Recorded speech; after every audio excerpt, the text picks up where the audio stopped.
ಕರ್ಮಚಕ್ರ, ಯಜ್ಞಚಕ್ರ ಅಂತೆಲ್ಲ ಹೇಳ್ತಾರೆ. ಸೈಕಲ್ ಅಂದರೆ ಒಂದರಿಂದ ಒಂದು, ಒಂದರಿಂದ ಒಂದು ಕಾರ್ಯಕಾರಣ ಸಂಬಂಧವನ್ನು ಉಳ್ಳದ್ದು. ಇದು ಏವಂ ಪ್ರವರ್ತಿತಂ ಚಕ್ರಂ. ಏನು ಸ್ವಾರಸ್ಯ ಏನು, ಚಕ್ರ ಪ್ರವರ್ತನ ಅಂತ ನಮಗೆ ಇದು ಬಂದಿದೆ. ಬುದ್ಧನ ಮೊದಲನೇ ಡಿಸ್ಕೋರ್ಸ್ ಕೂಡ ಧರ್ಮಚಕ್ರ ಪ್ರವರ್ತನ ಸೂತ್ರ ಅಂತಿದೆ. ಆದ್ದರಿಂದ ಇಲ್ಲಿ ಏವಂ ಪ್ರವರ್ತಿತಂ ಚಕ್ರಂ, ಏವಂ ಈ ರೀತಿಯಾಗಿ, ಪ್ರವರ್ತಿತಂ ಅಂದರೆ ಸೆಟ್ ಇನ್ ಟು ಮೋಷನ್. ಯಾರಿಂದ? ಪುರಾತನಿ. ಯಾತಕ್ಕಾಗಿ? ರಾಘವೇಂದ್ರ ಸ್ವಾಮಿಗಳು ಹೇಳ್ತಾರೆ, ಪ್ರಾಣಿನಾಂ ಇಷ್ಟ ಸಿದ್ಧಿ. ಪ್ರಾಣಿಗಳಿಗೆ ತಮ್ಮ ತಮ್ಮ ಮನೋರಥಗಳು ಪೂರ್ಣವಾಗಬೇಕು ಅಂತ, ಪುರುಷಾರ್ಥಗಳು ಸಾಧಿಸಬೇಕು ಅಂತ ಪ್ರವರ್ತಿತಂ ಚಕ್ರಂ. ಸೊ ದಿಸ್ ಚಕ್ರ is not nearly the physical cycle of birth, growth, decade ಇಂಥ ಈ ಒಂದು ಚಕ್ರ ಅಲ್ಲ. ಇಲ್ಲಿ ಇರತಕ್ಕಂಥ ಪ್ರಾಣಿಗಳಿಗೆ ಅವಗಳ ಪುರುಷಾರ್ಥ ಸಾಧಿಸಬೇಕು ಅಂತನ್ನೋದು ಪ್ರಾಣಿನಾಂ ಇಷ್ಟ ಸಿದ್ಧಯೇ.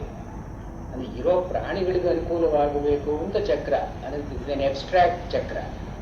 ಇದು ಜಗಚ್ಚಕ್ರಂ ಲೋಕೆ. ಈ ಲೋಕದಲ್ಲಿ ಈ ಚಕ್ರ ಅಂತಿದೆಯಲ್ಲ, ಇದನ್ನ ನ ಅನುವರ್ತಯತಿ ಇಹ. ಅಂದರೆ ಇದಕ್ಕನುಗುಣವಾಗಿ ತನ್ನ ಬದುಕನ್ನು ಒಂದು ಚಕ್ರವಾಗಿ ಯಾರು ಮಾಡಿಕೊಳ್ಳೋದಿಲ್ವೋ, ಈ ಚಕ್ರವನ್ನು ಯಾರು ತಿರುಗಿಸಲ್ವೋ ಅಂತ ಅರ್ಥ ಅಲ್ಲ. ಅನುವರ್ತಯತಿ ಇಹ. ವರ್ತಯತಿ ಅಂದರೆ ಚಕ್ರವನ್ನೇ ತಿರುಗಿಸೋದು. ನಾವು ಜಗಚ್ಚಕ್ರವನ್ನು ತಿರುಗಿಸೋದು ಸಾಧ್ಯ ಇಲ್ಲ. ಅದಕ್ಕೆ ಸರಿಯಾಗಿ ನಮ್ಮ ಚಕ್ರವನ್ನು ಯಾರು ತಿರುಗಿಸ್ಕೊಳ್ತಾರೋ, ಅಂದರೆ ಏವಂ ಪ್ರವರ್ತಿತಂ ಚಕ್ರಂ ನ ಅನುವರ್ತಯತಿ ಯಹ. ಯಹ ಯಾರು ಇಹ ಇಲ್ಲಿ ಆ ಜಗಚ್ಚಕ್ರಕ್ಕೆ ಅನುಗುಣವಾಗಿ ತಮ್ಮ ಅಂದ್ರೇನು, their own cycle of activities must be in conformity with the worldly order. ಈ ಜಗಚ್ಚಕ್ರಕ್ಕೆ ಅನುಗುಣವಾಗಿ ಅವನು ಅಘಾಯು ಇಂದ್ರಿಯ ರಾಮ ಮೋಹಂ ಪಾರ್ಥಕ ಜೀವ ಆಯಿತು. ಈ ಚಕ್ರದಿಂದ ಇಷ್ಟಾರ್ಥಸಿದ್ಧಿ ಅಂದ್ರೆ ಪ್ರಾಣಿಗಳು ಬದುಕಬೇಕು, ಅದರ ಧರ್ಮ ಅರ್ಥ ಕಾಮ ಮೋಕ್ಷ ಎಲ್ಲ ಪೂರೈಸಬೇಕು. ಪುರುಷಾರ್ಥ ಸಿದ್ಧಿಗಳು ಎಲ್ಲ ಪ್ರಾಣಿಗಳಿಗೂ ಅರ್ಥ ಕಾಮಗಳು ಎಲ್ಲದಕ್ಕೂ ಸಮಾನವಾಗಿ. ಆಮೇಲೆ ಹೈಯರ್ ಇಂಡಿವಿಜುವಲ್ಸ್ ಧರ್ಮನೂ ಕೂಡಿಕೊಳ್ಳುತ್ತೆ, ಇನ್ನೂ ಹೈಯರ್ ಇಂಡಿವಿಜುವಲ್ಸ್ ಮೋಕ್ಷ ಕೂಡಿಕೊಳ್ಳುತ್ತೆ. ಈ ಚತುರ್ವಿಧ ಪುರುಷಾರ್ಥಗಳಲ್ಲಿ ಕಾಮ ಅಂತನ್ನೋದು ಎಲ್ಲ ಪ್ರಾಣಿಗಳಿಗೂ ಸರ್ವ ಸಮಾನವಾದದ್ದು. ಅದರಲ್ಲಿ ಮೋರ್ ಸ್ಪೆಷಲೈಸ್ಡ್ ಕಾಮ ಅರ್ಥ ಎರಡೂ ಉಳ್ಳದ್ದು. ಇನ್ನೂ ಹ್ಯೂಮನ್ ಬೀಯಿಂಗ್ಸ್ ಅಲ್ಲಿ ಧರ್ಮ ಅಂತನ್ನೋದು ಒಂದು ಸೇರ್ಕೊಳ್ಳುತ್ತೆ. ಈ ಸಾಮಾನ್ಯವಾಗಿ ಮನುಷ್ಯರಿಗೆಲ್ಲ ಧರ್ಮ ಅರ್ಥ ಕಾಮ ಅಂತನೋ ಪುರುಷಾರ್ಥ ತ್ರಯಗಳಿರುತ್ತೆ. ಅದರಲ್ಲೂ ಹೈಯರ್ ಇವಾಲ್ವ್ ಮೋರ್ ಮೆಚ್ಯೂರ್ ಅವರಿಗೆ ಮೋಕ್ಷ ಅಂತಲೂ ಒಂದು ಬರುತ್ತೆ. ಹೀಗೆ ಪುರುಷಾರ್ಥಗಳ ತಾರತಮ್ಯ. ಇಲ್ಲಿ ಇದನ್ನೆಲ್ಲವನ್ನೂ ಪೂರೈಸುವುದಕ್ಕಾಗಿ ಜಗಚ್ಚಕ್ರ ಅಂತ ಇದೆ. So the world is there for the benefit of the beings. ಇದು ಎಥ್ನೋಸೆಂಟ್ರಿಕ್ ಕನ್ಸೆಪ್ಷನ್ ಆಫ್ ದಿ ಯೂನಿವರ್ಸ್. ಜಗತ್ತಿರೋದು ಮನುಷ್ಯರಿಗಾಗಿ ಅಂತನ್ನೋದು. ಮನುಷ್ಯನ ಬಿಟ್ಟು ಜಗತ್ತು ಹೇಗಿರುತ್ತೆ ಅಂತನೋ ಜಿಯೋಲಾಜಿಕಲ್ ಕನ್ಸೆಪ್ಷನ್ ಮುಖ್ಯ ಅಲ್ಲ. ನಮ್ಮ ಅನುಕೂಲಕ್ಕಾಗಿ ಜಗತ್ತಿದೆ. ಅಂದ್ರೆ ಏನು, ನಾವು ಈ ಶರೀರವನ್ನ ಸಾಧನ ಶರೀರವನ್ನಾಗಿ ಮಾರ್ಪಡಿಸಿಕೊಳ್ಳಬೇಕಾದ್ರೆ ಜಗತ್ತಿನ ಚಕ್ರವನ್ನು ನಾವು ನೋಡಬೇಕು. ಅಂದರೆ environmental facilitation for the individuals growth. ಇದಾಯಿತು. ನಾನು ವರ್ತಯದಿ ಯಾರು ಮಾಡಲ್ವೋ ಅಘಾಯು ಇಂದ್ರಿಯ ರಾಮ ಮೋಹಂ ಪಾರ್ಥಕಿ. ಮುಂದಿನ ಶ್ಲೋಕದಲ್ಲಿ ಇದು ಅಭ್ಯುದಯಾಪೇಕ್ಷೆಗಳಿಗಾಯಿತು. ಜಗತ್ತಿನಲ್ಲಿ ಎರಡು ಪ್ರವೃತ್ತಿ ನಿವೃತ್ತಿ ಎಂದು ಧರ್ಮಗಳಿದೆ. ಶಂಕರಾಚಾರ್ಯರು ಗೀತಾ ಭಾಷ್ಯದ ಮೊದಲಲ್ಲೇನೆ ಈ ಧರ್ಮ ಅಂತ ಅನ್ನೋದು ದ್ವಿವಿಧ, ಪ್ರವೃತ್ತಿ ನಿವೃತ್ತಿ ಅಂತ ಎರಡು. ಪ್ರವೃತ್ತಿ ಅಂತ ಅನ್ನೋದು ಅಭ್ಯುದಯಕ್ಕೆ, ಅಂದ್ರೆ ಒಳ್ಳೆ ಪ್ರಾಸ್ಪೆರಿಟಿ. ಈ ನಿವೃತ್ತಿ ಅಂತ ಅನ್ನೋದು ನಿಶ್ರೇಯಸಕ್ಕೆ, ಮೋಕ್ಷಕ್ಕೆ.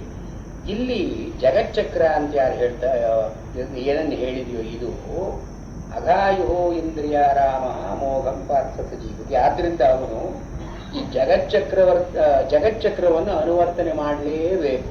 ಯಾರು? ಅಭ್ಯುದಯಾಕಾಂಕ್ಷಿಯಾದವರು. ಯಾರಿಗೆ ಪ್ರವೃತ್ತಿಯೇ ಧರ್ಮವೋ ಅವನಿದನ್ನು ಮಾಡಬೇಕಾಗಿದೆ.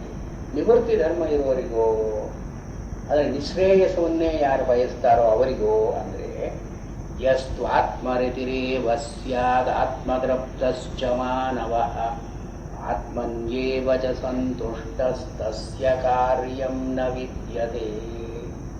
But this will not apply to an individual whose interests are geared to higher things. Atmaratihi, Atmatruptah, Atmatuštah.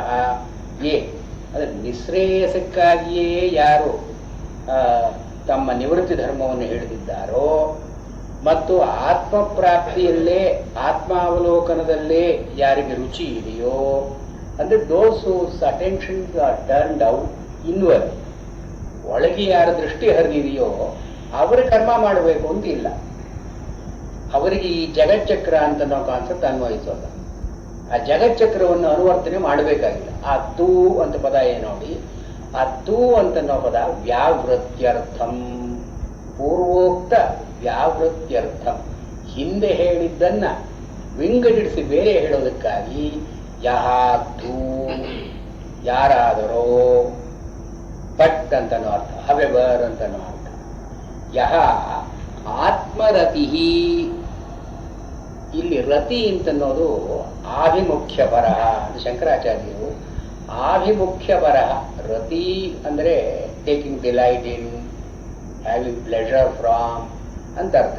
ಆತ್ಮರತಿ ಅಂದರೆ ಆತ್ಮನಲ್ಲಿ ಯಾರ ಮನಸ್ಸು ತಿರುಗಿದೆಯೋ ಅವನು ಆತ್ಮರಥ. ಇಲ್ಲಿ ಆಭಿಮುಖ್ಯ, ಅವನಿಗೆ what is the centre of his interest ಅಂದರೆ ಟು ಸೀಕ್ ಫಾರ್ ಇಸ್ ಆತ್ಮ.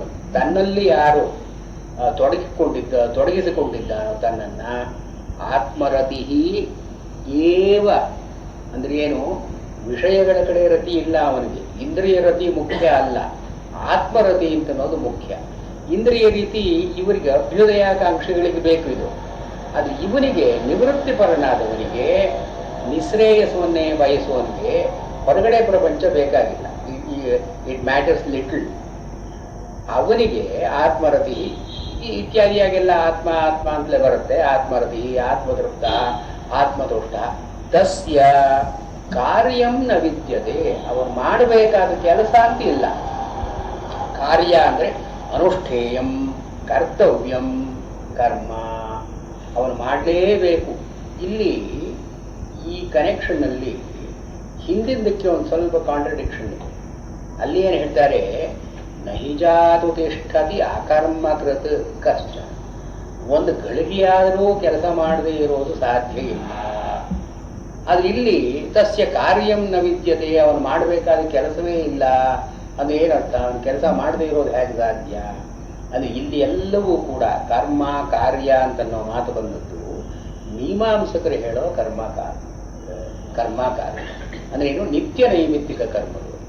ತಸ್ಯ ಅವನಿಗೆ ಇಂಥ ಕರ್ಮ ಮಾಡಬೇಕು ನಾನು ಅಂತನ್ನೋ ಪರಿಸ್ಥಿತಿ ಇಲ್ಲ. ತಸ್ಯ ಕಾರ್ಯಂ ನ ವಿದ್ಯತೆ. ಇಲ್ಲಿ ರಾಘವೇಂದ್ರ ಸ್ವಾಮಿಗಳ ವ್ಯಾಖ್ಯಾನ, ಅತ್ರ ಆತ್ಮಶಬ್ದ ಸರ್ವೋಪಿ ಪರಮಾತ್ಮಪರಃ.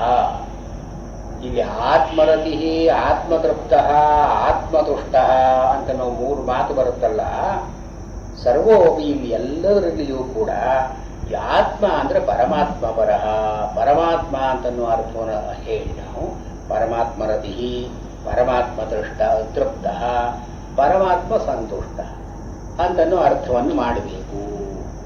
ಆತ್ಮನಿ ಆತ್ಮನೋವಾ ರತಿಮಾನ್ ದರ್ಶನಜನ್ಯ ಸುಖವಾನ್.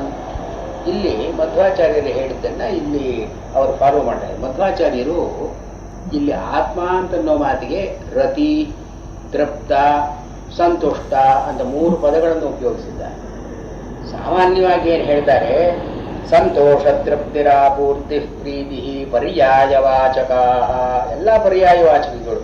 ರತಿ ಅಂದ್ರೇನು, ತೃಪ್ತಿ ಅಂತಂದ್ರೇನು, ತುಷ್ಟಿ ಅಂತಂದ್ರೆ ಎಲ್ಲ ಪರ್ಯಾಯವಾಚಕಗಳು ಅಂದ್ರೆ ಸಿನಾನಿಮಸ್ ಇನ್ ದರ್ ಇಂಟೆಂಟ್.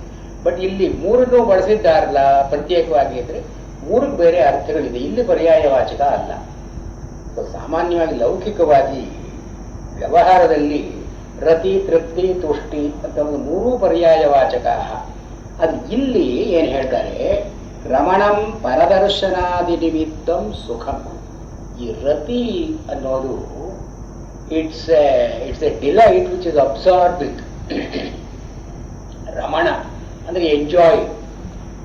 ಯಾದ್ರಿಂದ ಪರದರ್ಶನೇನ ಸುಖಂ, ಪರಮಾತ್ಮ ದರ್ಶನೇನ, when he has the glimpse of God or the reality within, a supreme reality within, ಅದರಿಂದ ಆಗತಕ್ಕ ಆನಂದ ಇದೆಯಲ್ಲ, ಇದು ರತಿ, ಆತ್ಮರತಿ ಅಂತ ಅನ್ನಿಸ್ಬೋದು. ಪರಮಾತ್ಮನನ್ನ ಕಂಡದ್ದರಿಂದ ಆಗತಕ್ಕಂಥ ಒಂದು ಸುಖ. ಇಲ್ಲಿ ರಾಘವೇಂದ್ರ ಸ್ವಾಮಿಗಳು ಏನು ಹೇಳ್ತಾರೆ, ಆತ್ಮನ ಪರಮಾತ್ಮನ ರತಿ ಅಭಿವ್ಯಕ್ತ ಸ್ವರೂಪ ಆನಂದ ಉದಯ ಸತತ. ಇಲ್ಲಿ ಇವರು ಒಂದು ಪಾಯಿಂಟ್ ಏನ್ ಮಾಡ್ತಾರೆ, each individual has a particular capacity for enjoyment. ಒಬ್ಬೊಬ್ಬರಿಗೂ ಕೂಡ ಅವನು ಪಡತಕ್ಕ ಆನಂದದಲ್ಲಿ ಒಂದು ತಾರತಮ್ಯ ಅಂತಿದೆ, ಒಂದು ನೆಲೆ ಅಂತಿದೆ. ಅವನವನ ಕರ್ಮ, ಅವನವನ ಸಂಸ್ಕಾರ, ಯೋಗ್ಯತೆ, ಮತ್ತೆ ಶಾಸ್ತ್ರ ಇತ್ಯಾದಿ ಆಲಂಬನೆ, ಇದೆಲ್ಲ ಅನುಗುಣವಾಗಿ his enjoyment is different from the enjoyment of another individual. ಯಾವ ವಸ್ತುವನ್ನೇ ಆಗಲಿ, ಸಂಗೀತವನ್ನೇ ಆಗಲಿ, ಅಥವಾ ಒಂದು ಗಿಡವನ್ನು ನೋಡಿ ಆನಂದ ಪಡೋದೇ ಆಗಲಿ, the enjoyment is not common to all people. ಪ್ರತಿಯೊಬ್ಬರಿಗೂ ಕೂಡ ಒಂದು ಪಿಕ್ಯೂಲಿಯರ್ ಎಂಜಾಯ್ಮೆಂಟ್ ಲೆವೆಲ್ ಇದೆ, ಒಂದು ಥ್ರೆಶೋಲ್ಡ್ ಆಫ್ ಎಂಜಾಯ್ಮೆಂಟ್ ಇರುತ್ತೆ. ಇಲ್ಲಿ ದಟ್ ಕಮಿಂಗ್ ಅಪ್, ಇವಾಗ ಆನಂದ ಅಂತ ಅನ್ನೋದು it's an expression of one's own capacity. It's not something that comes from the outside. ನಾವು ಸಂಗೀತವನ್ನು ಕೇಳಿ ಆನಂದ ಪಟ್ಟರೂ ಕೂಡ ಒಳಗಿರೋ ಆನಂದದ ಅಭಿವ್ಯಕ್ತಿ ಅಷ್ಟೇ ಅದು, ಹೊರಗಡೆಯಿಂದ ನಮಗೇನು ಬರ್ತಾ ಇಲ್ಲ. ಒಂದು ಗಿಡ ನೋಡಿ ಬಹಳ ಚೆನ್ನಾಗಿದೆ ಅಂತಂದ್ರೆ ನಮ್ಮ ಒಳಗಿರೋ ಒಂದು ಆನಂದದ ಅಭಿವ್ಯಕ್ತಿ ಅದು. ಸೊ ಇಲ್ಲಿ ಈ ಪರಮಾತ್ಮನನ್ನ ಕಂಡುಕೊಂಡಾಗ ಬರೋ ಸುಖ ಕೂಡ it is not common to all people. Each individual has a different capacity for enjoyment. ಇದನ್ನ ಸ್ವರೂಪ ಆನಂದ ಅಭಿವ್ಯಕ್ತಿ ಅಂತ ಕರೀತಾರೆ. ತನಗೆ ಅನುಗುಣವಾದ ಆನಂದದ ಅಭಿವ್ಯಕ್ತಿ. It's a very important consideration. ಮುಕ್ತಿಯಲ್ಲಿ ಕೂಡ ಎಲ್ಲರಿಗೂ ಒಂದೇ ವಿಧವಾದ ಆನಂದ ಇರೋಲ್ಲ. ಅವನವನು ಏನು ಕಷ್ಟಪಟ್ಟಿರ್ತಾನೋ, ಏನು ಸಾಧನೆ ಮಾಡಿರ್ತಾನೋ, ಏನು ಫಲವನ್ನ ಕಂಡುಕೊಂಡಿರ್ತಾನೋ, ಎಷ್ಟು ಸಂಸ್ಕಾರಗಳು ವಾಸನೆಗಳು ಶೇಷವಾಗಿರುತ್ತೋ, ಇದಕ್ಕನುಗುಣವಾಗಿ ಸಂತೋಷ, ಅವನಿಗೆ ಆನಂದ. ಆದ್ರಿಂದ ಇಲ್ಲಿ ಆತ್ಮರತಿ ಅಂತನ್ನುವಾಗ ಇಲ್ಲಿ ಅಭಿವ್ಯಕ್ತ ಸ್ವರೂಪಾನಂದ ಉದಯ ಸತತ. ಈ ಆನಂದ ತನಗೆ what enjoyment is capable of, that is materialised. ಅಭಿವ್ಯಕ್ತ ಸ್ವರೂಪಾನಂದ ಉದಯ. ಅಭಿವ್ಯಕ್ತ ಅಂದ್ರೆ ಕಾಣಿಸಿಕೊಂಡಂಥ, ಮ್ಯಾನಿಫೆಸ್ಟೆಡ್. ಸ್ವರೂಪ ಅಂದ್ರೆ what is natural to him, ಆನಂದ, ಬ್ಲಿಸ್, ಅದರ ಉದಯ. ಇದು ಆತ್ಮರತಿ ಅನ್ನೋದಕ್ಕೆ ಅರ್ಥ.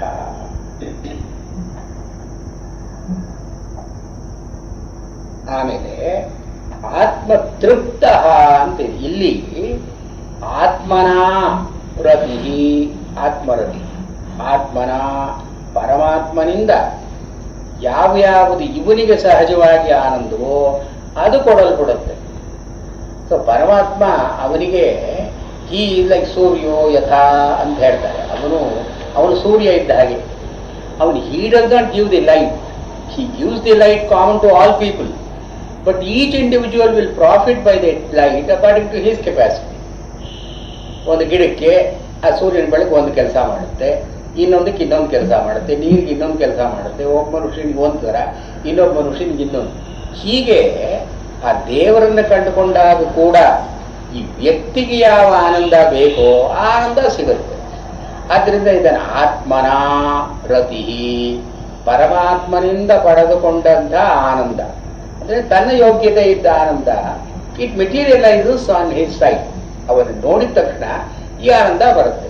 ಲೈಕ್ ಇನ್ ವ್ಯವಹಾರದಲ್ಲಿ ಕೂಡ ಒಂದು ಒಳ್ಳೆ ದೇವಸ್ಥಾನ ನೋಡಿದ್ರೆ ಕೆಲವರಿಗೆ ಆನಂದ ಆಗುತ್ತೆ, ಕೆಲವರಿಗೆ ಆನಂದ ಆಗೋಲ್ಲ. ಒಂದು ಒಳ್ಳೆ ಹೂವು ನೋಡಿದ್ರೆ ಕೆಲವರಿಗೆ ಆನಂದ ಆಗುತ್ತೆ, ಆನಂದ ಆಗೋಲ್ಲ. ಹೂವು that does not contribute to your Ananda, that will only evoke the capacity for enjoyment in you ಅಷ್ಟೇ. ಇದನ್ನ ಪರಮಾತ್ಮನಿಂದ ರತಿ ಅಂತ ಹೇಳ್ತಾರೆ. ಎರಡನೇದು ತೃಪ್ತಿ ಅಂತ ಹೇಳ್ತಾರಲ್ಲ, ಇಲ್ಲಿ ಅನ್ಯತ್ರ ಅಲಂ ಬುದ್ಧಿ. ತೃಪ್ತಿ ಅಂದರೆ ಕಂಟೆಂಟ್ಮೆಂಟ್. ಈ ಕಂಟೆಂಟ್ಮೆಂಟ್ ಏನು? ನಾನು ಇದನ್ನು ಪಡ್ಕೊಂಡಿದ್ದೀನಿ, ನನಗೆ ಇನ್ನೊಂದು ಬೇಕಾಗಿಲ್ಲ. ಅನ್ಯತ್ರ ಅಲಂ ಬುದ್ಧಿ. ಅಲಂ ಅಂದ್ರೆ ಸಾಕು, ಸಾಕು ಅಂತನೋ ಬುದ್ಧಿ. ಅನ್ಯತ್ರ ಬೇರೆ ಕಡೆ ಇದನ್ನ ನಾನು ಪಡ್ಕೊಂಡ ಮೇಲೆ why should I get other things. ಅನ್ಯತ್ರ ಅಲಂ ಬುದ್ಧಿ. ಆತ್ಮನಿ ತೃಪ್ತಃ ಪರಮಾತ್ಮ ಪ್ರಸಾದೇನೈವ. ಆ ಪರಮಾತ್ಮನ ಪ್ರಸಾದ ಸಿಕ್ಕ ಮೇಲೆ ಬೇರೆ ಯಾತಕ್ಕೆ ಬೇಕು ನನಗೆ ಅಂತನೋ ಒಂದು ಬುದ್ಧಿ. ತದನ್ಯತ್ರ ಸರ್ವಾತ್ಮನ ಅಲಂ ಬುದ್ಧಿ. ಅನ್ಯತ್ರ ಅಲಂ ಬುದ್ಧಿರಪಿ ಭಗವತ್ ಪ್ರಸಾದಾಯತ್ತ ಇತಿ ಭಾವ. ಇಲ್ಲಿ ರಾಘವೇಂದ್ರ ಸ್ವಾಮಿಗಳು ಆ ಬರೀ ಅಕ್ಷರಾರ್ಥ ಮಾತ್ರ ಹಿಡಿದೇನೆ, ಮಧ್ವಾಚಾರ್ಯ ಹೇಳಿದ ಅರ್ಥವನ್ನು ಹಿಡಿದೇನೆ, ಅಲ್ಲಿ ತಮ್ಮ ಅನುಭವದಿಂದ ತಾವು ಕಂಡುಕೊಂಡಿದ್ದನ್ನ ಇಲ್ಲಿ ಸ್ವಲ್ಪ ಹೇಳ್ತಾ ಇದ್ದಾರೆ. ಇವಾಗ ರತಿ ತೃಪ್ತಿಗೆ ಎರಡು ವ್ಯತ್ಯಾಸ ಏನು? ರತಿ ಅಂತಂದ್ರೆ direct contact with the object of search. ಏನನ್ನು ಹುಡುಕ್ತಾ ಇದ್ರೋ, ಅರಸ್ತಾ ಇದ್ರೋ ಅದು ಕೈಗೆ ಸಿಕ್ಕಿತು. ಕೈಗೆ ಸಿಕ್ಕಿದ ತಕ್ಷಣ ಇಷ್ಟು ಶ್ರಮ ಪಟ್ಟಿದ್ದು ಸಾರ್ಥಕವಾಯಿತಲ್ಲ ಅಂತನೋ ಆನಂದ. ಅದನ್ನು ಕೃತಕೃತ್ಯದ ಅಂತ ಕರೀತಾರೆ. ಏನು ಮಾಡಬೇಕು ಅಂತ ಇತ್ತೋ ಅದು ಮಾಡಿ ಆಯ್ತಲ್ಲ, what I wanted to do I have achieve ಅಂತನೋದು ರತಿ. ರತಿ is an active place an active role. ನಮಗೆ ಆಗತಕ್ಕಂತಹ ಒಂದು ಅನಿರ್ವಚನೀಯವಾದ, ಹಿಂದೆ ಇಲ್ಲದೇ ಇರತಕ್ಕಂಥ ಒಂದು ಆನಂದ ಬಂತು. ಈ ಆನಂದ ಬಂದ ಮೇಲೆ ಈ ಆನಂದಕ್ಕೂ ಒಂದು ತಾರತಮ್ಯ ಇರಬಹುದಲ್ಲ, ಇನ್ನೂ ಸ್ವಲ್ಪ ಆನಂದ ಹೆಚ್ಚಾಗಿರಬಹುದು ಅಂತನ್ನೋ ಭಾವನೆ. ಇದು ಬರದೇ ಇದ್ದಾಗ ಇದು ಬಂದದ್ದು ಸಾಕು, I don't look for anything else or more of it ಅನ್ನೋದು ತೃಪ್ತಿ, ಕಂಟೆಂಟ್. ಈ ತೃಪ್ತಿ ಆತ್ಮನಿ ತೃಪ್ತಿ ಅಂತ ಹೇಳೋದು ಸಾಧ್ಯ ಇಲ್ಲ. ಪರಮಾತ್ಮನನ್ನ ನೋಡಿದ ಮೇಲೆ ಅಯ್ಯೋ ಒಂದ್ಸರ್ತಿ ನೋಡೋದಲ್ಲ ಸಾಕು ಅಂತನ್ನೋ ತೃಪ್ತಿ ಅಲ್ಲ. ಆತ್ಮನಿ ತೃಪ್ತಿ ಅಂತ ಹೇಳೋ ಹಾಗಿಲ್ಲ. ಅದರಿಂದ ಸತವಿಭಕ್ತಿಯನ್ನು ಹೇಳಿ ಆತ್ಮನಿ ತೃಪ್ತಿ. ಈಗ ಕೆಲವು ದೇವಸ್ಥಾನಗಳಿಗೆ ಹೋದರೆ ಸರಿ ಒಂದ್ಸರ್ತಿ ನೋಡಿ ಆಯ್ತಲ್ಲ, ತಿರುಗಿ ಏನು ಹೋಗೋದು ಅಂತ. ಅದೇ ತಿರುಪತಿಗೆ ಹೋದರೆ 2 ಸರ್ತಿ ನೋಡಿದ್ರೂ ತೃಪ್ತಿ ಇಲ್ಲ. ಇದು ಅಲಂ ಬುದ್ಧಿ ಅಂತ ಅಲ್ಲಿ ಬರೋಲ್ಲ. ಆತ್ಮನಿ ತೃಪ್ತಿ ಅಂತನ್ನೋದು ಸಾಧ್ಯ, ಅದು ಸಾಧುವಾದದ್ದಲ್ಲ. ಆತ್ಮನಾ ತೃಪ್ತಿ ಅಂತ ಹೇಳಬೇಕು ಅಂತ ರಾಘವೇಂದ್ರ ಸ್ವಾಮಿಗಳು ಹೇಳ್ತಾರೆ. ಪರಮಾತ್ಮನಿಂದಲೇ ಈ ತೃಪ್ತಿಯೂ ಬರೋದು ಕೂಡ. ಅಂದ್ರೆ ನಾಟ್ ಮಿಯರ್ಲಿ ದಿ ಜಾಯ್, ಈ ಒಂದು ಕಂಟೆಂಟ್ಮೆಂಟ್ ತತ್ ಪ್ರಸಾದೇನೈವ, ಅವನ ಪ್ರಸಾದದಿಂದಲೇ ಬರತಕ್ಕದ್ದು. So the human individual will have a tendency to seek for something more and more, but God will put a restraint on that. ಇದು ಸಾಕು ಅಂತನೋ ತೃಪ್ತಿಯೂ ಕೂಡ ಮನುಷ್ಯಾಯತ್ತವಾದದ್ದಲ್ಲ. That does not come as the result of man's own nature. It's a gift of God. It's the grace of God. Contentment ಅಂತನ್ನೋದು ಕೂಡ it's A ಅನುಗ್ರಹಾಯತ್ತ ಅಂತ ಹೇಳ್ತಾರೆ. That's why ದೇವರ ಅನುಗ್ರಹ ಇಲ್ಲದೇ ಇದ್ದವ್ರಿಗೆ ಕಂಟೆಂಟ್ಮೆಂಟ್ ಬರೋದೇ ಇಲ್ಲ. ಎಷ್ಟಿದ್ರೂ ಕಂಟೆಂಟ್ಮೆಂಟ್ ಬರೋಲ್ಲ. ಅದನ್ನು ಇಲ್ಲಿ ಅವರು ತೃಪ್ತಿ ಅನ್ಯತ್ರ ಅಲಂ ಬುದ್ಧಿ. ಸಂತೋಷ ಮೂರನೇದು ಆತ್ಮನ್ಯೇವ ಸಂತುಷ್ಟ. ಸಮ್ಯಕ್ ತುಷ್ಟ, ತೋಷ್ ಧಾತು ಅಂದರೆ ಸಂತೋಷ ಪಡೋದು ಅಂತ ಅರ್ಥ.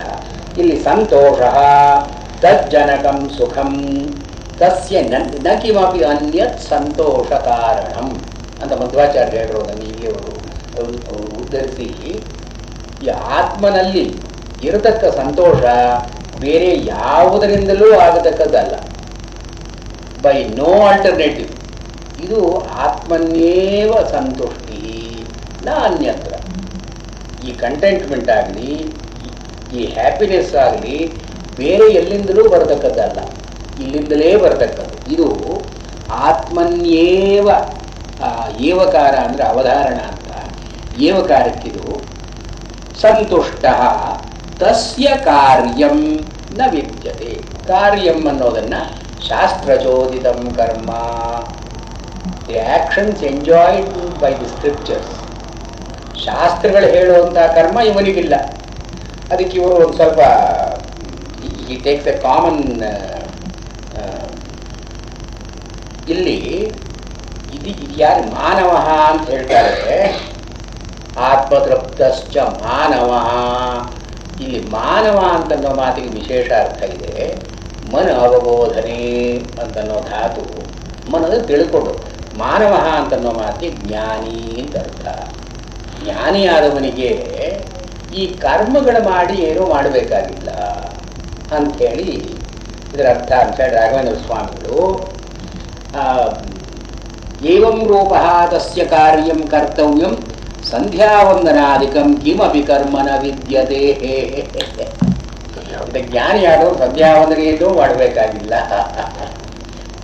ಅಂತ ಪಾಪ ಹೇಳ್ಬಿಟ್ಟಿದ್ದಾರೆ, ಸ್ಪಷ್ಟವಾಗಿ ಹೇಳಿದ್ದಾರೆ. ಜ್ಞಾನಿ ಅಲ್ಲದೆ ಇದ್ದವನು ಮಾಡಬೇಕಾಗಿಲ್ಲ ಅಂತ ಹೇಳಿಲ್ಲ. ಜ್ಞಾನಿ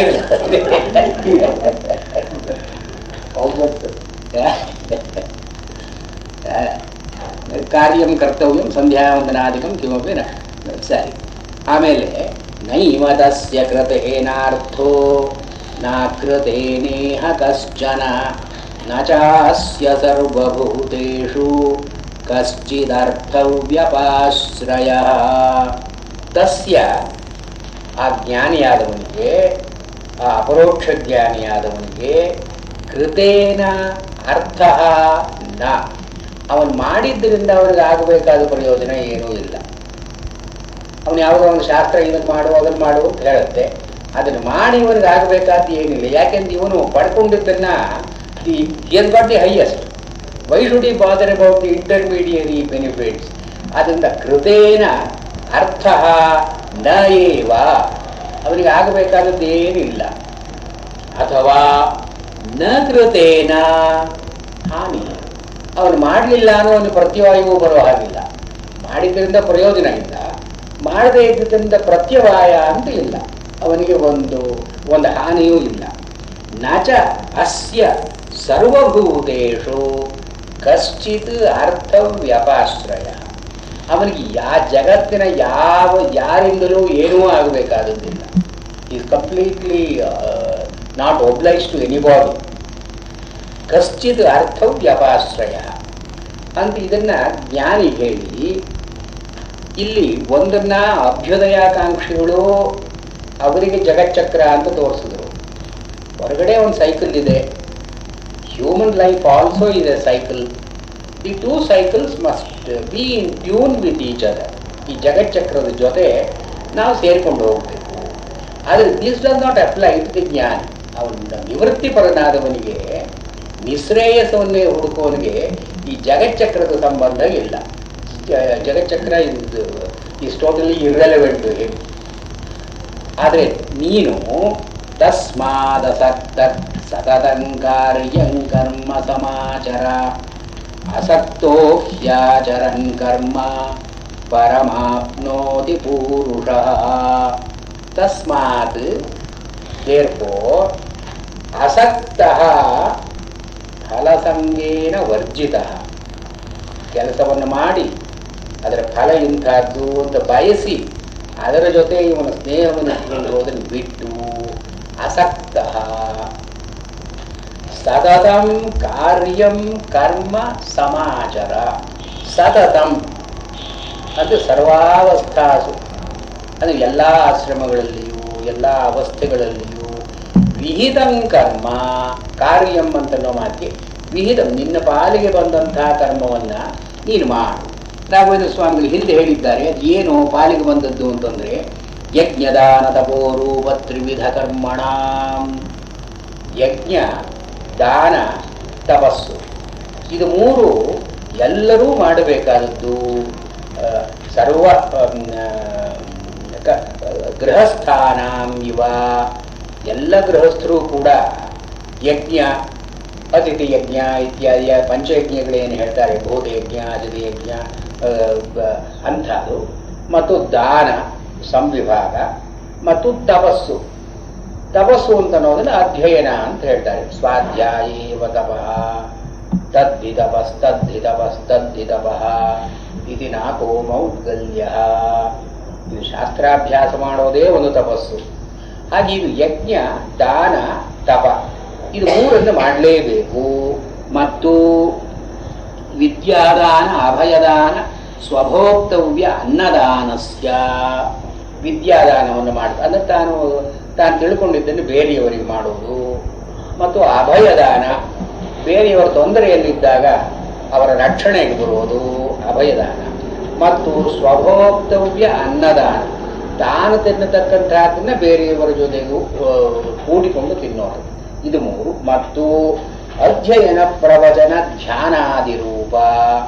ಅಧ್ಯಯನ, ಶಾಸ್ತ್ರವನ್ನು ತಾನು ಓದೋದು. ಪ್ರವಚನ, ಬೇರೆಯವರಿಂದ ಓದಿಸೋದು. ಮತ್ತು ಧ್ಯಾನ, ಕಾಂಟೆಂಪ್ಲೇಷನ್. ಹೀಗೆ ಕಾಯಿಕ, ವಾಚಿಕ, ಮಾನಸಿಕ ಯಜ್ಞಸ್ಯ ತೇಷಾಮಪಿ ಚಕ್ರ ಪ್ರವರ್ತನ ಸಂಭವೋ ಜ್ಞೇಯ. ಈ ಚಕ್ರ ಪ್ರವರ್ತನ ಅಂದ್ರೆ ಇಷ್ಟು ಮಾಡತಕ್ಕದ್ದೇ ಚಕ್ರ ಪ್ರವರ್ತನ. ಇವನು ಈಚ್ ಇಂಡಿವಿಜುವಲ್ ಅವನು ಹೇಗೆ ಚಕ್ರಕ್ಕೆ ಅನುವರ್ತನ ಮಾಡ್ತಾನೆ ಅಂತಂದ್ರೆ ಹೀಗೆ ತನ್ನ ಪಾಲಿಗೆ ಬಂದಂಥ ತನಗೆ ಸಾಧ್ಯವಾದಂಥ ಯಜ್ಞ, ದಾನ, ತಪಸ್ಸು, ವಿದ್ಯಾದಾನ, ಅಭಯದಾನ, ಅನ್ನದಾನ ಮತ್ತು ಅಧ್ಯಯನ, ಪ್ರವಚನ, ಧ್ಯಾನ ಇಷ್ಟು ಇವನು ಮಾಡಿಕೊಂಡ್ರೆ ಚಕ್ರವನ್ನು ತಿರುಗಿಸಿದ ಹಾಗೆ. ಏವಂ ಪ್ರವರ್ತಿತಂ ಚಕ್ರಂ. ಇಷ್ಟು ಹೀಗಿವನು ಇದು ಕಾರ್ಯಂ ಕರ್ಮ, ಇದು ವಿಹಿತವಾದ ಕರ್ಮ. ಇನ್ನು ಶಾಸ್ತ್ರ ಹೇಳೋದೇನು, ಇದನ್ನು ಮಾಡು, ಹೀಗೆ ಮಾಡು, ಹೀಗೆ ಮಾಡು, ಸತ್ಯಂ ವದ, ಧರ್ಮಂಚರ, ಸ್ವಾಧ್ಯಾಯಾನ್ಮ ಪ್ರಮ ಇತ್ಯಾದಿಯಾಗಿ ಎಲ್ಲ ಶಾಸ್ತ್ರ ಜೋದಿತ ಕರ್ಮ ಇದನ್ನು ಹೇಳ್ತಾ ಇದ್ದಾರೆ. ಅದು ಇದು ಸತತಂ ಕಾರ್ಯಂ ಕರ್ಮ ಸಮಾಚಾರ. ಹೀಗೆ ಪ್ರವೃತ್ತಿ ನಿವೃತ್ತಿ ಎರಡು ಮಾರ್ಗಗಳನ್ನು ತೋರಿಸಿ ಅರ್ಜುನನಿಗೆ ಉಪದೇಶ ಮಾಡತಕ್ಕದ್ದು ನೀನು ಕಾರ್ಯಂ ಕರ್ಮ ಸಮಾಚಾರ. ಅಂದ್ರೆ ಇಲ್ಲಿ ತಸ್ಮಾತ್ ಅಂತ ಹೇಳಿರೋದ್ರ ಫೋರ್ಸ್ ಏನು? ಆದ್ದರಿಂದ, ತಸ್ಮಾತ್. ಈ ಆದ್ದರಿಂದ ಅಂತ ಅನ್ನೋದು ಯಾತಕ್ಕೆ ಅಪ್ಲೈ ಆಗುತ್ತೆ? ಇಲ್ಲಿಯವರೆಗೆ ಒಂದು ಪ್ರವೃತ್ತಿ ನಿವೃತ್ತಿಗಳನ್ನು ಹೇಳಿ ಚಕ್ರ ಪ್ರವರ್ತನೆ ಅವರು ಕರ್ಮಯೋಗದವರು ಮಾಡಬೇಕಾದದ್ದು. ಇನ್ನೊಂದು ಅದರಿಂದ ಬಿಟ್ಟವರು ಜ್ಞಾನಿಗಳು, ಅವರು ಜ್ಞಾನಯೋಗವನ್ನೇ ಮಾಡತಕ್ಕದ್ದು. ಇಲ್ಲಿ ತಸ್ಮಾತ್ ಅಂದ್ರೆ ಏನು? ಯಾರಿಗಾಗಿ ಹೇಳ್ತಾ ಅರ್ಜುನನ್ನು ಏನು ಅಂತ ತಿಳ್ಕೊಂಡಿದ್ದಾನೆ ಇವನು ಕೃಷ್ಣ. ಅಂದ್ರೆ ಇದು ತಸ್ಮಾತ್ ಅಂತನ್ನೋದು ಎರಡಕ್ಕೂ ಅನ್ವಯವಾಗತಕ್ಕದ್ದು. ಇದು ಸತತಂ ಕಾರ್ಯಂ ಕರ್ಮ ಸಮಾಚಾರ ಅಂತನ್ನೋದು ಜ್ಞಾನಿಗೂ ಅನ್ವಯವಾಗತಕ್ಕದ್ದು, ಕರ್ಮಿಗಳಿಗೂ ಅನ್ವಯವಾಗತಕ್ಕದ್ದು. ಆದ್ರೆ ತಸ್ಮಾತ್ ಅಂತನ್ನೋದಕ್ಕೆ ಉಭಯತ್ರ ಅಧಿಕಾರ ದ್ಯೋತನಾರ್ಥಂ ತಸ್ಮಾತ್ ಶಬ್ದ ಅಂತ ರಾಘವೇಂದ್ರ ಸ್ವಾಮಿಗಳು ಹೇಳಿದ್ದಾರೆ. ಅದನ್ನು ರಾಮಾನುಜಾಚಾರ್ಯರು ಹಾಗೆ ಅರ್ಥ ಮಾಡಿದ್ದಾರೆ. ಈ ತಸ್ಮಾತ್ ಅಂತನ್ನೋ ಮಾತಿಗೆ ಆ ಪ್ರವೃತ್ತಿ ನಿವೃತ್ತಿ ಇಬ್ಬರಿಗೂ ಕೂಡ ಉಪದೇಶ ಏನು? ಕಾರ್ಯಂ ಕರ್ಮ ಸಮಾಚಾರ. ನೀನು ಜ್ಞಾನಿಯಾಗೋ ಕರ್ಮಿಯಾಗೋ ನಿನ್ನ ಪಾಲಿಗೆ ಬಂದ ಕೆಲಸ ನೀನು ಮಾಡಲೇಬೇಕು. ಕಾರ್ಯಂ ಕರ್ಮ ಸಮಾಚಾರ. ಆದರೆ ಅಸಕ್ತೋ ಹಿ ಆಚರನ್ ಕರ್ಮ ಪರಮಾಪ್ನೋತಿ ಪೂರುಷ. ಅಸಕ್ತ ಹಿ ಆಚರನ್. ಆದರೆ you must take care to do things without wanting the benefits there are. ಅಸಕ್ತ ಹಿ. ಆ ಹಿ ಅಂತನ್ನೋದು ಅವಧಾರಣ, ತಿರುಗಿ ಒಂದು ಅವಧಾರಣ. ಅಸಕ್ತೋ ಹಿ ಆಚರನ್ ಅಂದ್ರೆ ಇಲ್ಲಿ ಕಾರ್ಯಂ ಕರ್ಮ ಸಮಾಚಾರ ಅಂತನ್ನೋದಕ್ಕೆ ರಾಘವೇಂದ್ರ ಸ್ವಾಮಿಗಳೇನು ಹೇಳ್ತಾರೆ? ಒಂದು ಅಧ್ಯಾಹಾರ ಮಾಡಿಕೊಳ್ಳಬೇಕು ನೀವು. ಅಂದ್ರೆ ಯಾವತ್ ಸಾಧನ ಸಮಾಪ್ತಿ, ಎಲ್ಲಿಯವರೆಗೆ ನಿಮ್ಮ ಸಾಧನ ಪೂರ್ತಿಯಾಗಿದ್ದವೋ ಅಲ್ಲಿಯವರೆಗೆ ಕಾರ್ಯಂ ಕರ್ಮ ಸಮಾಚಾರ. ಅಂದ್ರೆ ನಾಟ್ ಫಾರ್ ಆಲ್ ಟೈಮ್. ಇದು ಯಾಕೆಂದ್ರೆ ಹಿಂದೆ ಜ್ಞಾನಿಯಾದವನು ಮಾಡಲ್ಲ ಅಂತ ಹೇಳಿಬಿಟ್ಟಿದ್ದಾರೆ. ಅವನಿಗೇನು ಕಾರ್ಯಂ ನವಿದ್ಯತೆ ಅಂತ ಹೇಳಿಬಿಟ್ಟಿದ್ದಾರೆ. ಆದ್ರಿಂದ ಇಲ್ಲಿ ಕಾರ್ಯಂ ಕರ್ಮ ಸಮಾಚಾರ ಅಂತ ಒಂದು ಇಂಜಂಕ್ಷನ್ ಇರುವಾಗ ಅದಕ್ಕೊಂದು ನೀವೊಂದು ಕ್ಲಾಸ್ ಸೇರಿಸ್ಕೊಳ್ಬೇಕು. ಯಾವತ್ ಸಾಧನ ಸಮಾಪ್ತಿ, ನೀವು ತೊಡಗಿರತಕ್ಕಂಥ ಸಾಧನೆ ಎಲ್ಲಿಯವರೆಗೆ ಮುಗಿಯಲ್ವೋ ಅಲ್ಲಿಯವರೆಗೆ ಕಾರ್ಯಂ ಕರ್ಮ ಸಮಾಚಾರ. ವಿಹಿತವಾದ ಕರ್ಮಗಳು ಶಾಸ್ತ್ರಚೋದಿತವಾದ ಕರ್ಮಗಳನ್ನು ಮಾಡಲೇಬೇಕು. ಮಾಡುವಾಗ ಅಸಕ್ತೋ ಹಿ ಆಚರನ್ ಕರ್ಮ, ಅಸಕ್ತ ಅಂದರೆ ಫಲಸಂಗ ವರ್ಜಿತ, ಇಂತಹ ಬರಬೇಕು ನನಗೆ ಅಂತ ಉದ್ದೇಶ ಇಲ್ಲದೆ ಮಾಡಿದ ಕೆಲಸವನ್ನು ಮಾಡಿದ್ರೆ ಪರಂ ಆಪ್ನೋತಿ ಪರಮಾತ್ಮನಂ ಪ್ರಾಪ್ನೋತಿ, ಪರಮಾತ್ಮನನ್ನು ಪಡ್ಕೊಳ್ತಾನೆ. ಪರಂ ಅಂದರೆ ಮೋಕ್ಷವನ್ನು ಪಡ್ಕೊಳ್ತಾನೆ. ಪುರುಷ ಮನುಷ್ಯ ಅದ್ರ ಭೋಕ್ತ ಅಧಿಕಾರಿಯಾದವನು ಮೋಕ್ಷವನ್ನು ಪಡ್ಕೊಳ್ತಾನೆ. ಇದು ಇಲ್ಲಿ ಒಂದು ಸ್ವಲ್ಪ Balagangadhara ತಿಲಕರು he has waxed eloquent on this particular portion. ಅಂದರೆ ಭಗವದ್ಗೀತೆ ಜ್ಞಾನಯೋಗವನ್ನು ಹೇಳುತ್ತೋ, ಕರ್ಮಯೋಗವನ್ನು ಹೇಳುತ್ತೋ, ಸನ್ಯಾಸವನ್ನು ಹೇಳುತ್ತೋ, ಭಗವದ್ಗೀತೆ ಏನು ಹೇಳುತ್ತೆ ಅಂತ ಅನ್ನೋದ್ರ ಬಗ್ಗೆ ಒಂದು ಸ್ವಲ್ಪ ಗೊಂದಲ ಇದೆಯಲ್ಲ ಈ ವಶ. ಇಲ್ಲಿ ಪಾಂಡುತನಯ ಯುದ್ಧ ಪ್ರೋತ್ಸಾಹನ ವ್ಯಾಜೇನ ಅರ್ಜುನನಿಗೆ ಯುದ್ಧಕ್ಕೆ ಪ್ರಚೋದನೆ ಮಾಡಬೇಕು ಅಂತ ನೆಪದಿಂದ ಪಾಂಡುತನಯ ಯುದ್ಧ ಪ್ರೋತ್ಸಾಹನ ವ್ಯಾಜೇನ ಗೀತಾಂ ಭಕ್ತಿಯೋಗಂ ಅವತಾರ. ಭಕ್ತಿಯೋಗವನ್ನು ಇಲ್ಲಿ ಹೇಳ್ತಾ ಇದ್ದಾರೆ. ಅವರಿಗೆ ಭಕ್ತಿ ಅಂತನ್ನೋದೇ ಮುಖ್ಯ. ಇವರು ಮಧ್ವಾಚಾರ್ಯರು ಕರ್ಮಯೋಗ ಅಂತ ಹೇಳ್ತಾರೆ. ಕರ್ಮವನ್ನು ಮಾಡು ಅಂತ ಹೇಳೋದಕ್ಕಾಗಿ ಭಗವದ್ಗೀತೆ ಬಂದಿರೋದು. Balagangadhara Tilak has caught hold of this. ಅದನ್ನ ಅವ್ರ ಗೀತಾ ರಹಸ್ಯದಲ್ಲಿ ಇದು ಕರ್ಮಯೋಗಕ್ಕೆ, ಅವಾಗ ಇಂಡಿಪೆಂಡೆನ್ಸ್ ಮೂವ್ಮೆಂಟ್ ಅದೆಲ್ಲ ಇತ್ತಲ್ಲ, ಪೊಲಿಟಿಕಲ್ ಅಪ್ಲಿಕೇಶನ್ ಇದಕ್ಕೊಂದು ಸ್ವಲ್ಪ ಒಂದು ಡೈಮೆನ್ಷನ್ ಇತ್ತಲ್ಲ, ಸೋಷಿಯಲ್ ಡೈಮೆನ್ಷನ್ ಅಂಡ್ ಪೊಲಿಟಿಕಲ್. ಆದ್ರಿಂದ ಇದು ಕರ್ಮಯೋಗವನ್ನು ಹೇಳುತ್ತೆ. ನಿಷ್ಕಾಮ ಕರ್ಮ ಅಂತ ಹೇಳಿದ್ರು ಕೂಡ ಜ್ಞಾನವನ್ನು ಹೇಳ್ತಕ್ಕದ್ದಲ್ಲ. ಅದಕ್ಕೆ ಈ ಒಂದು 3-4 ಶ್ಲೋಕಗಳಿಗೆ ತುಂಬಾ ವಿಸ್ತಾರವಾಗಿ ಬರ್ಕೊಂಡು ಹೋಗಿದ್ದು. ಈ ತರ ಓದಿದ್ದೀರಾ ನೀವು? ಚೆನ್ನಾಗಿದೆ. ತುಂಬಾ ಅವರು ವಿಸ್ತಾರವಾಗಿ discussed it at great length. ಅವರಿಗೆ ಈ ಕರ್ಮಣೈವ ಹಿ ಸಂಸಿದ್ಧಿಂ ಆಸ್ಥಿತ ಜನಕಾದಯ ಲೋಕಸಂಗ್ರಹಮೇವಾಪಿ ಸಂಪಶ್ಯನ್ ಕರ್ತುಮರ್ಹಸಿ. ಇಲ್ಲಿ ಲೋಕಸಂಗ್ರಹ ಅಂತ ಅನ್ನೋ ಕಾನ್ಸೆಪ್ಟ್ ಬರುತ್ತೆ. For the sake of the world order, ಇದು ಲೋಕಸಂಗ್ರಹವನ್ನ ನೋಡಿಯಾದರೂ ಕೂಡ, ಅಂದ್ರೆ ಇಟ್ಲಿ ಲೋಕಸಂಗ್ರಹಂ ಏವ ಅತಿ, ಲೋಕಸಂಗ್ರಹಕ್ಕಾದರೂ ಕೂಡ ಕರ್ತುಮರ್ಹಸಿ, ನೀನು ಕರ್ಮವನ್ನು ಮಾಡಲೇಬೇಕು ಅಂತ ಹೇಳುವಾಗ ಕರ್ಮಣ ಏವ ಹಿ ಸಂಸಿದ್ಧಿಂ ಆಸ್ಥಿತಾ ಜನಕಾದಯ. ಕರ್ಮಣ ಏವ, ಕರ್ಮದಿಂದಲೇನೆ, ಯಾರು ಜನಕಾದಯ, ಉಪನಿಷತ್ತುಗಳಲ್ಲಿ ಮಿಥಿಲೆಯ ರಾಜ ಜನಕ ಅವನ ವಿಚಾರ ಬರುತ್ತೆ, ಜ್ಞಾನಿ ಅವನು. ಮತ್ತೆ ಕೇಕಯ ಅಶ್ವಪತಿ ಬರುತ್ತೆ, ಅವನು ಜ್ಞಾನಿ. ಮತ್ತೆ ಅಜಾತಶತ್ರು ಬರುತ್ತೆ, ಅವನು ಜ್ಞಾನಿಯಾದವನು ಬೇರೆಯವರಿಗೆಲ್ಲ ಪ್ರವಚನ ಮಾಡಿದ್ದಾನೆ. ಇಂಥ ಜ್ಞಾನಿಗಳು ಮತ್ತು ಭಾಗವತದಲ್ಲಿ ಬರತಕ್ಕಂತಹ ಪ್ರಿಯವ್ರತ ಇತ್ಯಾದಿ ರಾಜರುಗಳು ಕೂಡ ಜನಕಾದಯ ಪ್ರಾಚೀನಾ ರಾಜರ್ಷಯ, ಅವರ ರಾಜರಾದರೂ ಕೂಡ ಋಷಿಗಳಾಗಿದ್ದವರು. ಇವರು ಜನಕಾದಯ ಕರ್ಮಣ ಏವ ಹಿ, ತಾವು ಕರ್ಮಗಳನ್ನು ಮಾಡಿದಾನೇ ಸಂಸಿದ್ಧಿಂ ಆಸ್ಥಿತ, ಅವರು ತಾವು ಪಡ್ಕೊಳ್ಳಬೇಕಾದದ್ದನ್ನು ಪಡ್ಕೊಂಡ್ರು. ಅಂದ್ರೆ ಏನು? ಮೋಕ್ಷಂಗಂತುಂ ಪ್ರವೃತ್ತಾ, ಮೋಕ್ಷವನ್ನು ಪಡ್ಕೊಂಡ್ರು ಅಂತ ಒಂದು. ಆದ್ರೆ ಶಂಕರಾಚಾರ್ಯರು ಏನು ಹೇಳ್ತಾರೆ ಇಲ್ಲಿ, ಸಂಸಿದ್ಧಿಂ ಮೋಕ್ಷಂ ಆಸ್ಥಿತಾ ಅಂದ್ರೆ ಮೋಕ್ಷವನ್ನು ಪಡ್ಕೊಂಡ್ರು ಅಂತಲ್ಲ, ಮೋಕ್ಷಂ ಗಂತುಂ ಪ್ರವೃತ್ತ, ಮೋಕ್ಷವನ್ನು ಮುಟ್ಟೋದಕ್ಕೆ ಹೊರಟ್ರು. ಇಲ್ಲಿ ಅಶ್ಲೇಷ ನಿಮಗೆ ಗೊತ್ತಾಯ್ತಲ್ಲ. ಕರ್ಮಣ ಏ ಕರ್ಮದಿಂದಲೇನೆ ಜನಕಾದಯ ಅಂದ್ರೆ ಅರ್ಜುನ, ನೀನು ಕರ್ಮವನ್ನು ಮಾಡಲೇಬೇಕು, ಕರ್ಮವನ್ನು ಮಾಡು. ಹಿಂದಿನವರು ಕೂಡ ಮಾಡಿದ್ದಾರೆ, ಜ್ಞಾನಿಗಳಾದವರು ಕೂಡ, ಜನಕ, ಅಶ್ವಪತಿ, ಪ್ರಿಯವ್ರತ, ಅಜಾತಶತ್ರು, ಇವರೆಲ್ಲರೂ ಕೂಡ ಅವರು ಲೋಕದಲ್ಲಿದ್ದರೂ ಕೂಡ ಅವ್ರ ಕರ್ಮವನ್ನು, ಜ್ಞಾನಿಗಳಾದರೂ ಕೂಡ ಕರ್ಮವನ್ನು ಮಾಡಿಯೇ ಇದ್ದಾರೆ. ಅವರು ರಾಜ್ಯ ಆಡ್ತಾ ಇದ್ದವರು, ವ್ಯವಹಾರ ಮಾಡ್ತಾ ಇದ್ದವರು. ಹೀಗೆ ಕರ್ಮಣ ಏವ ಹಿ ಸಂಸಿದ್ಧಿಂ ಆಸ್ಥಿತಾ, ಅವರು ಮೋಕ್ಷವನ್ನು ಪಡ್ಕೊಂಡ್ರು ಜ್ಞಾನಿಗಳಾದ್ರಿಂದ. ಅದು ಕರ್ಮವನ್ನು ಮಾಡ್ತಾನೆ ಇದ್ರಲ್ಲ, ಅವರ ಹಾಗೆ ನೀನು ಕರ್ಮವನ್ನು ಮಾಡತಕ್ಕದ್ದು ಅಂತ ಉಪದೇಶ. ಸಂಸಿದ್ಧಿಂ ಆಸ್ಥಿತಾಹ ಅದು ಮೋಕ್ಷವನ್ನು ಪಡ್ಕೊಂಡ್ರು ಅಂತಲೇ ಅದರ ಅರ್ಥ. ಆದರೆ ಸಂಸಿದ್ಧಿಂ ಆಸ್ಥಿತ ಅಂದ್ರೆ ಅರ್ಥ ಅಷ್ಟೇನೆ. ಸಂಸಿದ್ಧಿಂ ಮೋಕ್ಷಂ ಆಸ್ಥಿತಾಹ ಪ್ರಾಪ್ನುವಂತಹ ಮೋಕ್ಷವನ್ನು ಪಡ್ಕೊಂಡ್ರು ಅಂದ್ರೆ ಏನಾಗುತ್ತೆ? ನಿಮ್ಮ ಬಾಲಗಂಗಾಧರ ಹಾಗೆ ಅರ್ಥ ಮಾಡೋದು. ಕರ್ಮದಿಂದಲೇ ಮೋಕ್ಷವನ್ನು ಪಡ್ಕೊಂಡ್ರು, ಜ್ಞಾನ ಬೇಕಾಗಿರಲಿಲ್ಲ. ಜ್ಞಾನ ವಾಸ್ ಎಡಿಷನಲ್ ವ್ಯಾಲ್ಯೂ, ಒಂದು ಬೋನಸ್ ಇದ್ದ ಹಾಗೆ.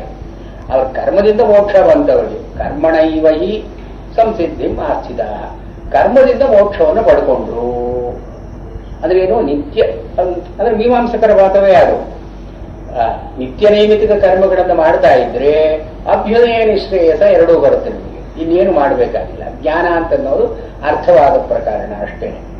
ಅದಕ್ಕಾಗಿ ಶಂಕರಾಚಾರ್ಯರು ಇಲ್ಲಿ ಸಂಸಿದ್ಧಿಂ ಆಸ್ಥಿತಾಹ ಅನ್ನೋ ಮಾತಿಗೆ ಮೋಕ್ಷವನ್ನು ಪಡ್ಕೊಂಡ್ರು ಅಂತ ಹೇಳಲಿಲ್ಲ, ಮೋಕ್ಷಂ ಗಂತುಂ ಪ್ರವೃತ್ತಾಹ, ಮೋಕ್ಷವನ್ನು ಪಡ್ಕೊಳ್ಳೋದಕ್ಕೆ ಹೊರಟರು.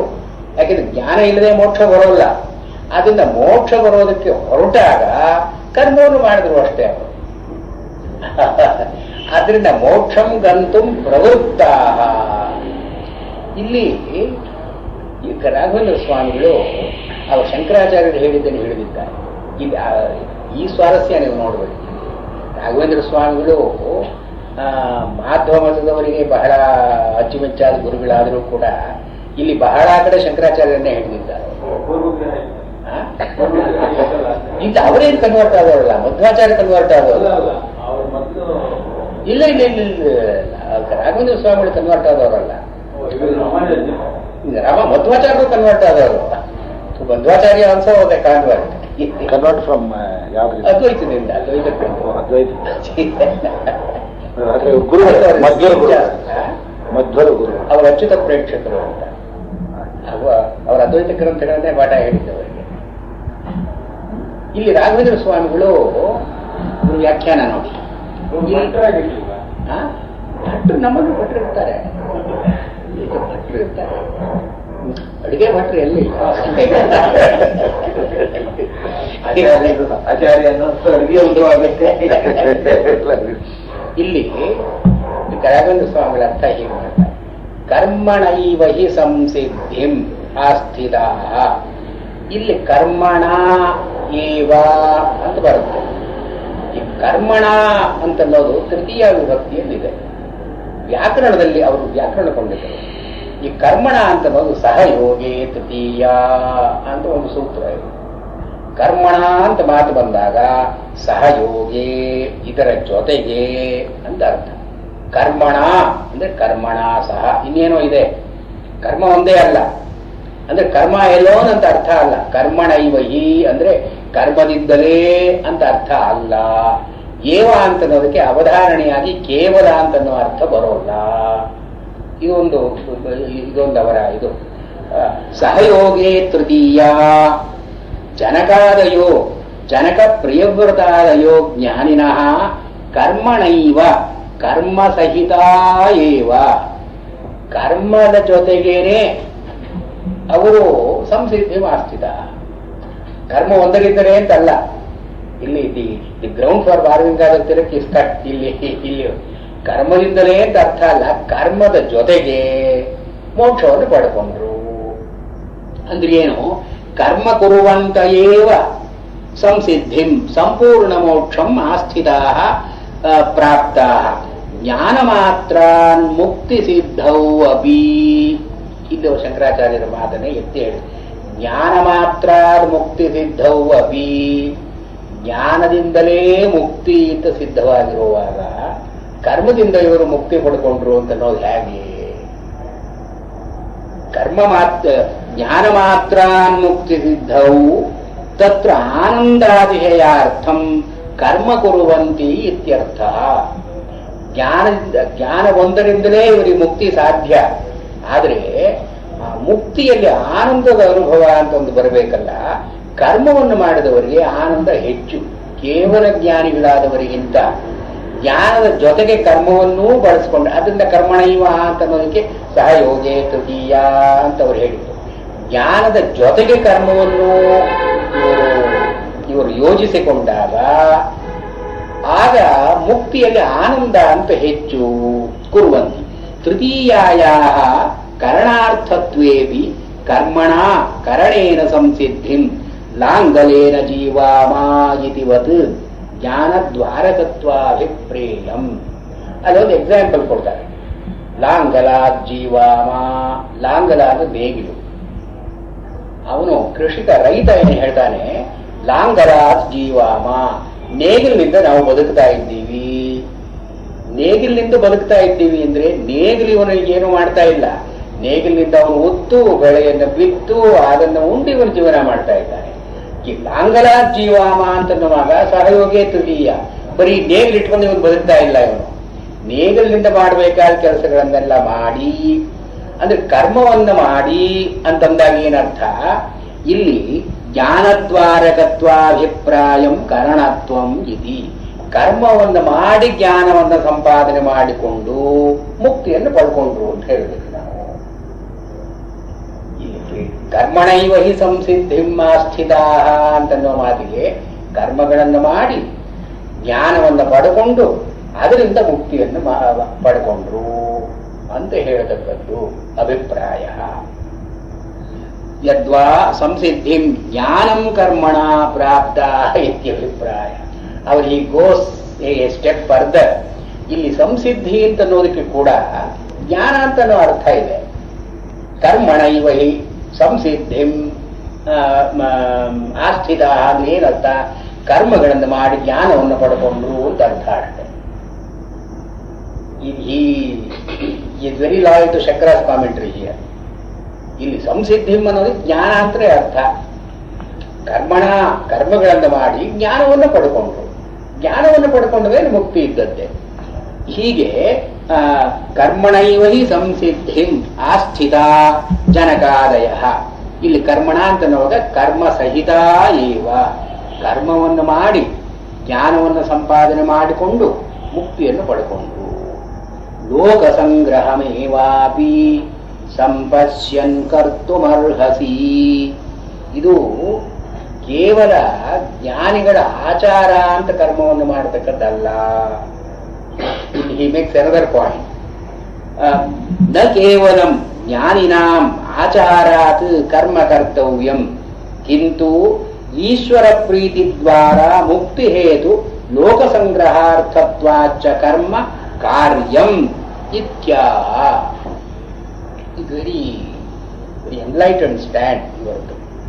ಏನು ಹೇಳ್ತಾರೆ, ಜ್ಞಾನಿಗಳು ಹೇಗೆ ಮಾಡ್ತಾ ಇದ್ರು, ಜನಕಾದಯ ಅಂತ ಬಂತಲ್ಲ, ಜನಕಾದಿಗಳು ಹೇಗೆ ಮಾಡ್ತಾ ಇದ್ರು, ನೀನು ಹಾಗೆ ಮಾಡು ಅಂದ್ರೆ ಏನಾಯ್ತು, ಆಚಾರ ಮುಖ್ಯ ಇದೆ.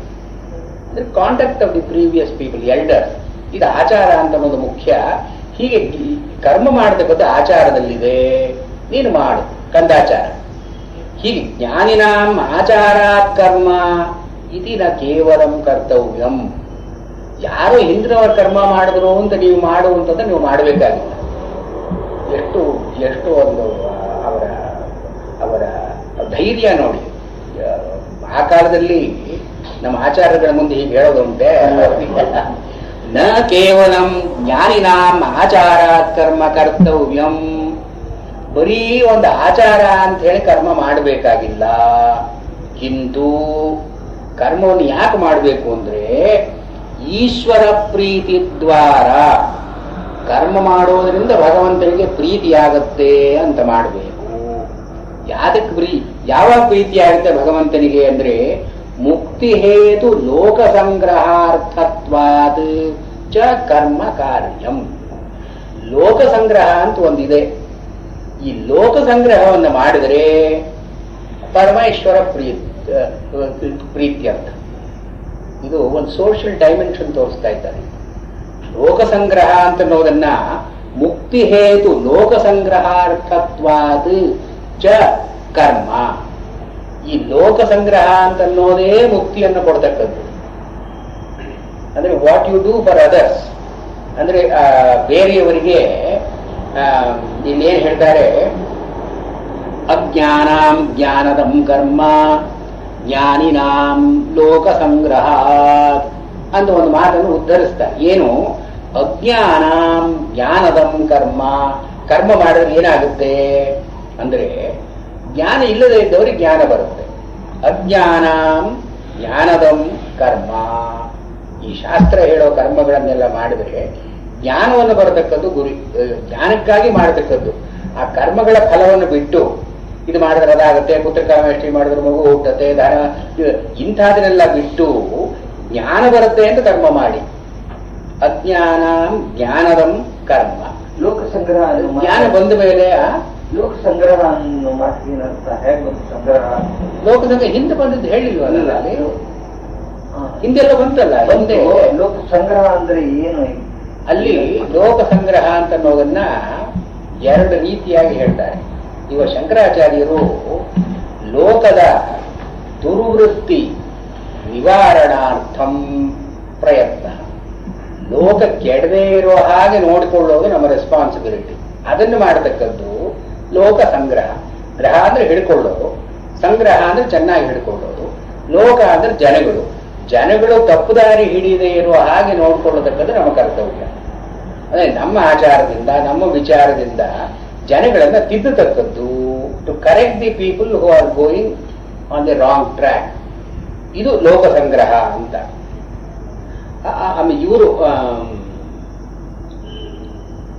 ಲೋಕ ಸ್ಥಿತಿ ನಿಮಿತ್ತಸ್ಯ ಕರ್ಮಣಃ ಅಂತ ರಾಮಾನುಜಾಚಾರ್ಯರು ಲೋಕ ಸಂಗ್ರಹ ಅಂತಂದ್ರೆ ಲೋಕದ ಸ್ಥಿತಿ ಯಾವ ರೀತಿಯಾಗಿರ್ಬೇಕೋ ಅದನ್ನ ನಾವು ಮಾಡತಕ್ಕದ್ದು ಲೋಕ ಸಂಗ್ರಹ ಅಂತ ಹೇಳ್ತಾರೆ. ಲೋಕ ಸಂಗ್ರಹ ಅಂತ ಮಾತು ಹೀಗೆ, ಒಂದು ಪಾಸಿಟಿವ್ ಆಸ್ಪೆಕ್ಟ್, ಇನ್ನೊಂದು negative. And each individual to his extent, to the capacity, according to his capacity, must see that the people around him are settled in ಚಕ್ರ. ಈ ಒಂದು ಧರ್ಮಚಕ್ರ ಅಂತಿದೆಯಲ್ಲ, ಜಗಚ್ಚಕ್ರ ಅಥವಾ ಕರ್ಮಚಕ್ರ ಅಂತ ಏನು ಹೇಳ್ತಾರೆ, ಇದರಲ್ಲಿ ಅವರು ಇರೋ ಹಾಗೆ ನೋಡ್ಕೊಳ್ತಕ್ಕದ್ದು ಲೋಕ ಸಂಗ್ರಹ. ಇದು ಶಂಕರಾಚಾರ್ಯರದ್ದು ನೆಗೆಟಿವ್ ಇಂಪೋರ್ಟ್. ಅಂದ್ರೆ ಜನಗಳು ಕೆಡುವಾಗ ನಾವು ಅವ್ರಿಗೆ ದಾರಿ ತೋರಿಸ್ತಕ್ಕದ್ದು. ದಾರಿ ತೋರಿಸದೇ ಇದ್ರೆ ಅದು ಕೆಟ್ಟದ್ದು. ಇವಾಗ ಶಂಕರಾಚಾರ್ಯರು ಇನ್ನೊಂದು ಕಡೆ ಏನು ಹೇಳ್ತಾರೆ, ಬ್ರಹ್ಮೋಚ್ಛ ವಿಪ್ರತಿಪತ್ತೇ ಅಂತ ಹೇಳಿ ಇದರಲ್ಲಿ ಸೂತ್ರ ಭಾಷ್ಯದಲ್ಲಿ, ಇವಾಗ ಜ್ಞಾನಿಯಾದವನು ತನ್ನ ಜ್ಞಾನದ ವಿಚಾರವಾಗಿ ಬೇರೆಯವರಿಗೆ ಹೇಳದೇ ಇದ್ರೆ, ವೇದವನ್ನು ಕಲಿತವನು ಬೇರೆಯವರಿಗೆ ವೇದವನ್ನು ಹೇಳಿಕೊಡದೇ ಇದ್ರೆ, ಉಪಪಾತಕಗಳಲ್ಲಿ ಒಂದು ಬ್ರಹ್ಮೋಜ್ಜ ಅಂತ ಬರುತ್ತೆ ಅವನಿಗೆ ಒಂದು ಪಾತಕ ಬರುತ್ತೆ. He has learn not merely for his own benefit but to propagate that knowledge. ಅವನು ಪ್ರಾಪಗೇಟ್ ಮಾಡದೇ ಇದ್ರೆ ಬ್ರಹ್ಮೋಜ್ಜ ಅಂತ. ಬ್ರಹ್ಮೋಜ್ಜ ಅಂದ್ರೆ ಕಲಿತಿದ್ದನ್ನ ಕಳ್ಕೊಳ್ಳೋದು. ಅದು what he has acquired he has let go without putting it to use. ಇದು ಬ್ರಹ್ಮೋಜ್ಜ, ಇದು ಒಂದು ಉಪಪಾತಕ ಅಂತ ಹೇಳ್ತಾರೆ. ಆದ್ರಿಂದ ಇವನು ಸ್ವಾಧ್ಯಾಯ ಮಾಡುವವನು ಪ್ರವಚನ ಮಾಡಲೇಬೇಕು. ಅದರಿಂದಲೇ ಅಲ್ಲಿ ತೈತ್ರಿಯದಲ್ಲಿ ಸ್ವಾಧ್ಯಾಯ ನ ಪ್ರಮದಿತವ್ಯಂ, ಪ್ರವಚನ ನ ಪ್ರಮದಿತವ್ಯಂ. ಸ್ವಾಧ್ಯಾಯವನ್ನು ಬಿಡಬೇಡ, ಪ್ರವಚನವನ್ನು ಬಿಡಬೇಡ ಅಂತ ಎರಡನ್ನೂ ಹೇಳಿದ್ದಾರೆ. ಇದು ಲೋಕ ಸಂಗ್ರಹ ಅಂದ್ರೆ when you see something is going wrong, it's your duty to correct it in the light of your knowledge. ಅಂದ್ರೆ to be guides for the people. ಇದನ್ನೇ ಶಿಷ್ಟಾಚಾರ ಅಂತ ಕರೆಯೋದು. ಇಲ್ಲಿ ಇನ್ನೂ ಒಂದು ಇಂಪ್ಲಿಕೇಶನ್ ಏನು, ಉಪಪಾತಕ. ಇಲ್ಲಿ ಕೆಲವು ದೇ ಹ್ಯಾವ್ ಲಿಸ್ಟೆಡ್ ಮೇಜರ್ ಪಾತಕಾಸ್, ಮಹಾಪಾತಕಗಳು ಅಂತ. ಈ ಮಹಾಪಾತಕಗಳು ಕಾಶಿಗೆ ಹೋದ್ರೆ, ಗೋದಾನ ಮಾಡಿದ್ರೆ, ಬ್ರಾಹ್ಮಣ ಸಂತರ್ಪಣೆ ಮಾಡಿದ್ರೆ ಹೋಗುತ್ತೆ. ಅವೆಲ್ಲ ದೊಡ್ಡ ದೊಡ್ಡ ಪಾಪಗಳು, ಬ್ರಹ್ಮಹತ್ಯ, ಗೋವಧ, ಇಂಥ ಪಾಪಗಳು. ಉಪಪಾತಗಳು ಚಿಲ್ಲರೆ ಪಾತಕಗಳು ಸಿಕ್ಕದು. ಇದು ಚಿಲ್ಲರೆ ಪಾತಕಗಳು ಕಾಶಿಗೆ ಹೋದ್ರೆ ಹೋಗಲ್ಲ. ಇದು ಬ್ರಹ್ಮೋಜ್ಜ ಅಂತ ಅನ್ನೋದು ಆ ಒಂದು ಉಪಪಾತಕ. ವೇದವನ್ನು ಓದಿರ್ತಾನೆ, ಬೇರೆಯವ್ರಿಗೆ ಹೇಳ್ಕೊಡೋಲ್ಲ ಅವನು. ಅಥವಾ ದಾನ, ಅವನು ಬೇಕಾದ ದುಡ್ಡು ಸಂಪಾದನೆ ಮಾಡ್ಕೊಂಡಿರ್ತಾನೆ, ಸಂವಿಭಾಗ ಮಾಡೋಲ್ಲ. ಇದೆಲ್ಲ ಉಪಪಾತಕ ಹಾನಿ ಅಂತ. ಇಲ್ಲಿ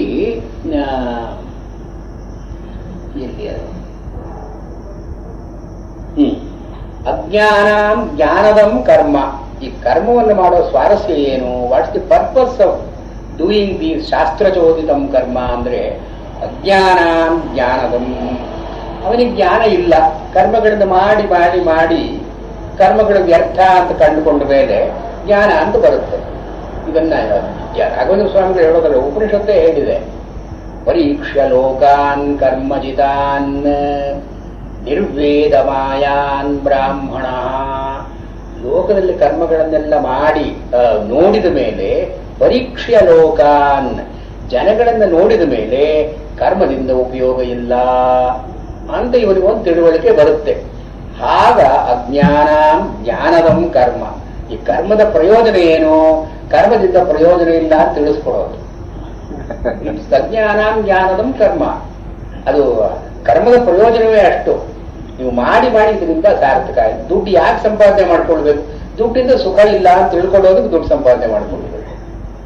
ದುಡ್ಡು ಇಲ್ಲದೆ ಇದ್ರೆ ದುಡ್ಡಿಂದ ಸುಖ ಇದೆ ಅಂತ ಒಂದು ಭ್ರಮೆ ಇರುತ್ತೆ. ದುಡ್ಡನ್ನು ಪಡ್ಕೊಂಡ ಮೇಲೆ ದುಡ್ಡಿಂದ ಸುಖ ಇಲ್ಲ ಅಂತ ಇದು ಅಜ್ಞಾನ ಜ್ಞಾನದಂ ಕರ್ಮ.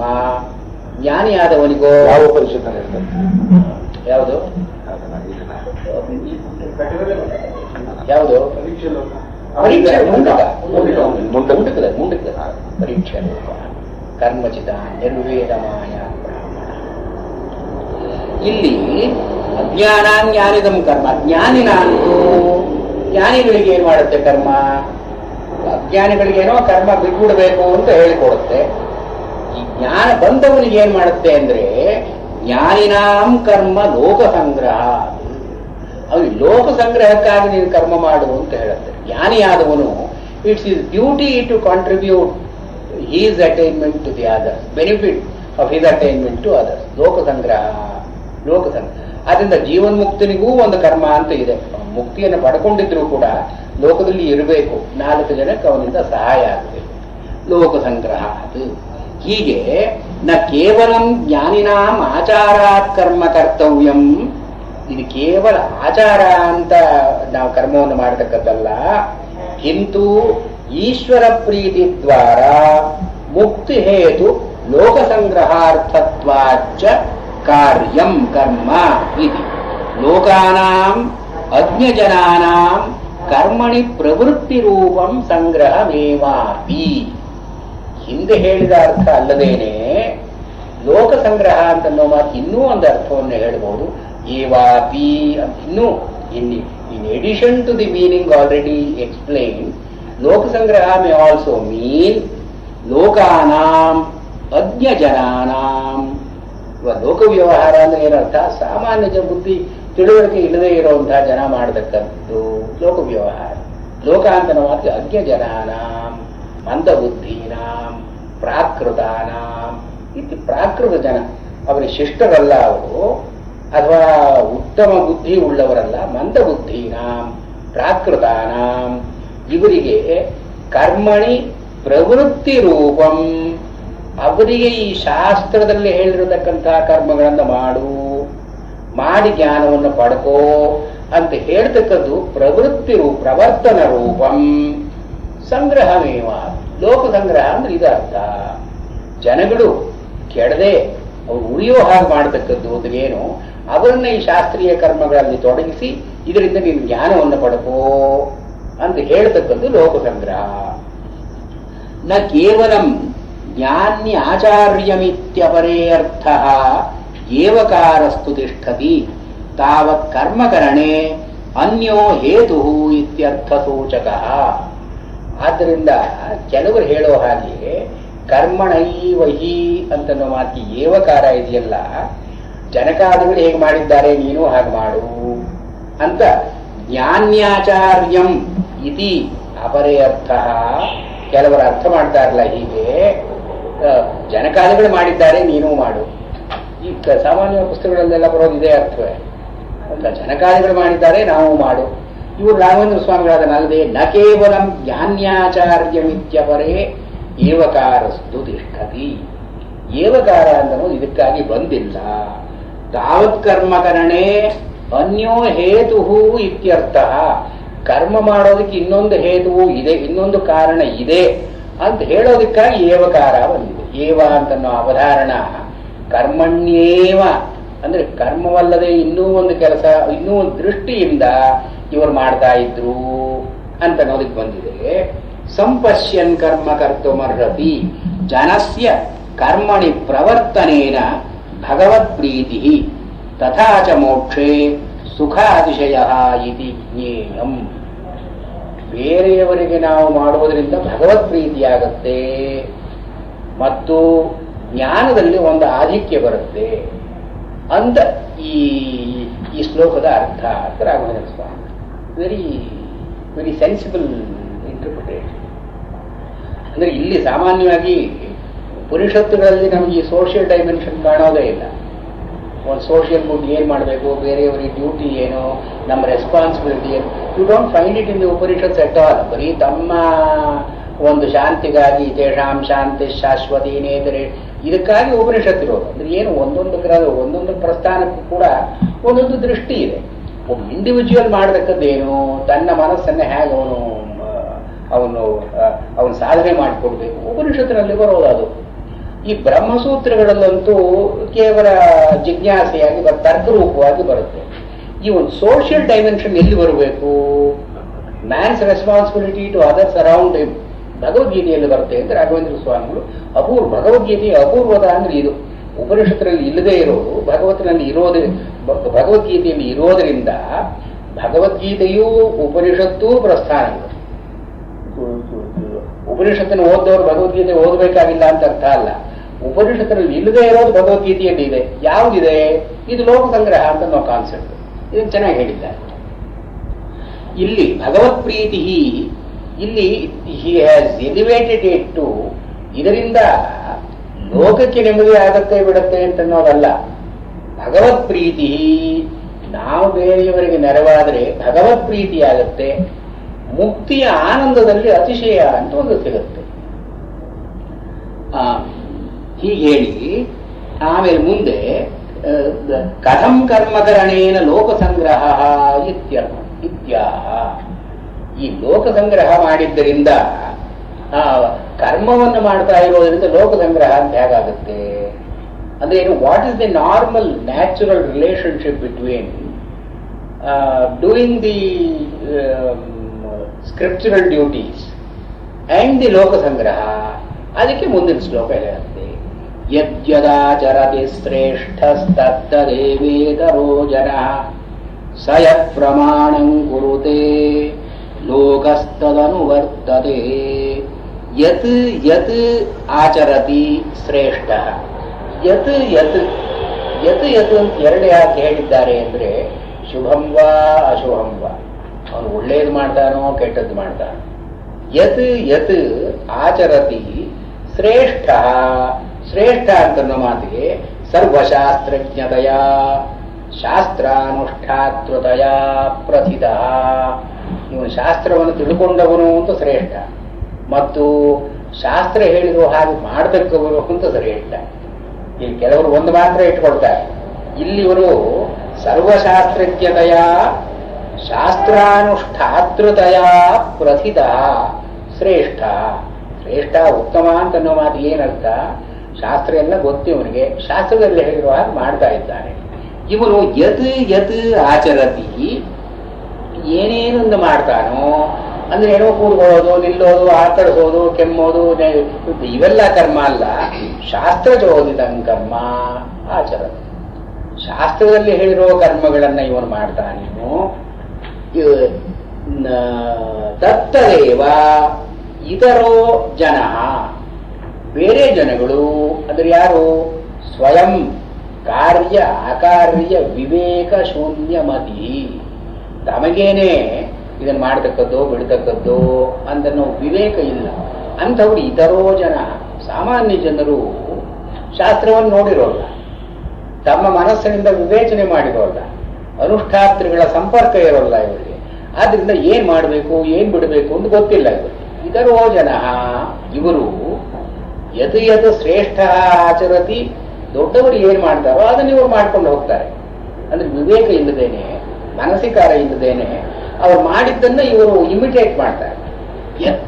ಯದ್ಯದಾಚರತಿ ಶ್ರೇಷ್ಠ ತತ್ತದೇವೇತರ ಜನ ಸಹ ಯತ್ ಪ್ರಮಾಣಂ ಕುರುತೆ, ಯತ್ ಪ್ರಮಾಣಂ ಕುರುತೆ ಲೋಕಃ ತದನುವರ್ತದೆ. ಅವನು ಯಾವುದನ್ನ ಪ್ರಮಾಣ ಅಂತ ತೋರಿಸ್ತಾನೋ ಲೋಕ ಅದನ್ನು ಹಿಡಿಯುತ್ತಷ್ಟೆ. ಸಹ ಯತ್ ಪ್ರಮಾಣಂ ಕುರುತೆ, ಯಾವುದನ್ನ ಯಾವ ಕರ್ಮವನ್ನು ಮಾಡಿ ಇದು ಪ್ರಮಾಣಭೂತವಾದದ್ದು ಶಾಸ್ತ್ರದಲ್ಲಿ ಹೇಳಿರೋದು ಇದು ಅಂತ ಅವನು ಮಾಡ್ತಾನೋ ತದನು ಬರ್ತದೆ. ಬೇರೆಯವರು ಕೂಡ ಅದನ್ನೇ ಅನುಸರಿಸ್ತಾರೆ. ಅಂದ್ರೆ ಏನು, they have two reliable authorities. One, ಇವನು ಶ್ರೇಷ್ಠ ಅಂತ ಒಂದು ಆಪ್ತವಾಕ್ಯ. ಎರಡನೇದು, ಶಾಸ್ತ್ರದಲ್ಲಿ ಹೇಳಿರೋ ಪ್ರಮಾಣವನ್ನು ಇವನು ತೋರಿಸ್ತಾನೆ. ಇವನ ಪ್ರಮಾಣಭೂತವಾಗಿ ಈಗ ಶಾಸ್ತ್ರದಲ್ಲಿ ಹೇಳಿದೆ ಅಂತ ಅನ್ನೋದು. ಸ ಯತ್ ಪ್ರಮಾಣಂ ಕುರುತೆ, ಯಾವ ಆಚಾರವನ್ನ, ಯಾವ ಕ್ರಿಯೆಯನ್ನ, ಯಾವ ಕರ್ಮವನ್ನ ಇದು ಪ್ರಮಾಣಬದ್ಧವಾದದ್ದು ಶಾಸ್ತ್ರೋಕ್ತವಾದದ್ದು ಅಂತ ತೋರಿಸ್ತಾನೋ ಲೋಕ, ಸಾಮಾನ್ಯ ಜನರು ತದನು ವರ್ತದೆ, ಅದರ ಹಾಗೆ ಮಾಡ್ತಾರೆ. ಇವರು ರಾಘವೇಂದ್ರ ಸ್ವಾಮಿಗಳು ಈ ಅರ್ಥವನ್ನು ಹಿಡಿದಿಲ್ಲ. ಇಲ್ಲಿ ಇದು ಮಧ್ವಾಚಾರ್ಯರು ಮಾಡೋ ಅರ್ಥ ಮತ್ತು ರಾಮಾನುಜಾಚಾರ್ಯರು ಇದೇ ಅರ್ಥ ಮಾಡಿದ್ದಾರೆ, ಶಂಕರಾಚಾರ್ಯರು ಇದೇ ಅರ್ಥ ಮಾಡಿದ್ದಾರೆ. ಯತ್ ಬೇರೆ, ಪ್ರಮಾಣಂ ಕುರುತೆ ಒಂದು ಪದ. ಯಾವುದನ್ನ ಇವನು ಶ್ರೇಷ್ಠನಾದವನು ಪ್ರಮಾಣಂ ಕುರುತೆ ಪ್ರಮಾಣಭೂತ ಅಂತ ತೋರಿಸ್ತಾನೋ ಅದನ್ನ ಲೋಕ ತದನು ವರ್ತದೆ. ಇಲ್ಲಿ ಪ್ರಮಾಣತೆಯ ಜ್ಞಾಪಯತಿ ಇತ್ಯರ್ಥ. ಪ್ರಮಾಣ ಅಂತ ಹೇಳಿ ಇವನು ಜನಗಳಿಗೆ ನೆನಪಿಗೆ ತಂದು ಕೊಡ್ತಾನೆ. ಜನಗಳ ನೆನಪಿಗೆ ಇದು ಶಾಸ್ತ್ರದಲ್ಲಿ ಹೇಳಿರೋದು, ಇದು ಇದರಿಂದ ಪ್ರಯೋಜನ ಆಗುತ್ತೆ ಬಿಡುತ್ತೆ ಅಂತಲ್ಲ. ಮದುವೆಯಲ್ಲೇನೆ ಯಾವುದು ಶಾಸ್ತ್ರೋಕ್ತವಾದ ವಿಧಿಗಳು ಯಾವುದಲ್ಲ ಹೇಳಿರೋರು ಹೇಳಿದ್ದಾರೆ. ಬಟ್ ಮಾಡೋರೇನು ಕವರ ಪೂಜೆಯಿಂದ ಕರ್ಮ ಮಾಡ್ಕೊಂಡು ಎಲ್ಲ ಮಾಡ್ತಾರೆ. ಅಂದ್ರೆ ಏನು, ಯತ್ ಪ್ರಮಾಣಂ ಕುರುತೆ ಲೋಕಸ್ಥದನು ವರ್ತದೆ ಅಂತ ಅನ್ನೋದು ಇಟ್ಸ್ ನಾಟ್ ಟ್ರೂ. ಅಂದ್ರೆ ಇವನು ಪ್ರಮಾಣಭೂತವಾಗಿ ಏನು ತೋರಿಸ್ತಾನೋ ಅದನ್ನ ಬೇರೆಯವರು